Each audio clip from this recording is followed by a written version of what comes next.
कल्पना कीजिए, सुबह का समय है। हल्की धूप आकाश में फैल रही है। पक्षियों की मधुर चहचहाट है। दूर कहीं बांसुरी की गूंज उठती है, वही दिव्य स्वर जो हमें भीतर तक छू लेता है। प्रियजनों, जीवन भी इसी बांसुरी की तरह है। बांसुरी खाली होती है तभी उसमें से मधुर स्वर निकलते हैं। अगर वो अंदर से भरी हो तो संगीत संभव नहीं। ठीक वैसे ही जब तक हमारा मन अहंकार, क्रोध, ईर्ष्या और शिकायतों से भरा रहेगा, तब तक जीवन में मधुरता कैसे आएगी। भगवान श्री कृष्ण ने हमें यही सिखाया, जीवन को हल्का रखो, सरल रखो, प्रेम से भरा रखो।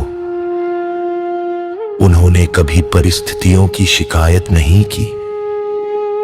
चाहे मथुरा की जेल हो या कुरुक्षेत्र का युद्ध, हर परिस्थिति में उन्होंने संतुलन बनाए रखा। जीवन में सुख आएगा, दुख भी आएगा, सफलता मिलेगी, असफलता भी मिलेगी, लेकिन जो व्यक्ति अपने भीतर शांति बनाए रखता है, वही सच्चा साधक है। ये जो पक्षियों की आवाज है, ये हमें याद दिलाती है कि हर सुबह एक नया अवसर है। कल की गलती आज का बोझ न बने। हर सूर्योदय कहता है, फिर से शुरुआत करो। कृष्ण की बांसुरी का संदेश बहुत गहरा है। वह बुलाती है बाहर की दौड़ से भीतर की यात्रा की ओर। हम दिन भर दुनिया को खुश करने में लगे रहते हैं, लेकिन क्या कभी अपने मन को सुना है? जीवन कोई प्रतियोगिता नहीं है, ये एक यात्रा है, और इस यात्रा में सबसे बड़ा धन है संतोष।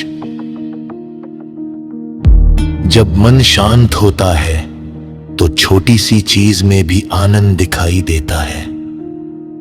एक साधारण सुबह भी उत्सव बन जाती है। एक सामान्य सांस भी ध्यान बन जाती है। कभी कभी हमें रुकना चाहिए, कुछ पल आंखें बंद करके गहरी सांस लेनी चाहिए। अपने भीतर के शोर को शांत करना चाहिए, क्योंकि सच्ची शांति बाहर नहीं भीतर है। यदि जीवन में उलझने हैं तो उन्हें प्रभु को सौंप दीजिए। अपना कर्म करते रहिए, फल की चिंता छोड़ दीजिए। यही गीता का सार है। कर्म करो समर्पण के साथ। आज से एक छोटा सा संकल्प ले, मन को हल्का रखेंगे, दूसरों को क्षमा करेंगे और हर परिस्थिति में ईश्वर पर विश्वास रखेंगे। जब विश्वास गहरा होता है तो डर स्वतः समाप्त हो जाता है, और जब डर चला जाता है तो जीवन संगीत बन जाता है। आइए इस मधुर बांसुरी के साथ कुछ पल ध्यान में बैठे, गहरी सांस लें और अपने भीतर के कृष्ण को महसूस करें। यही जीवन का सार है, सरलता, समर्पण और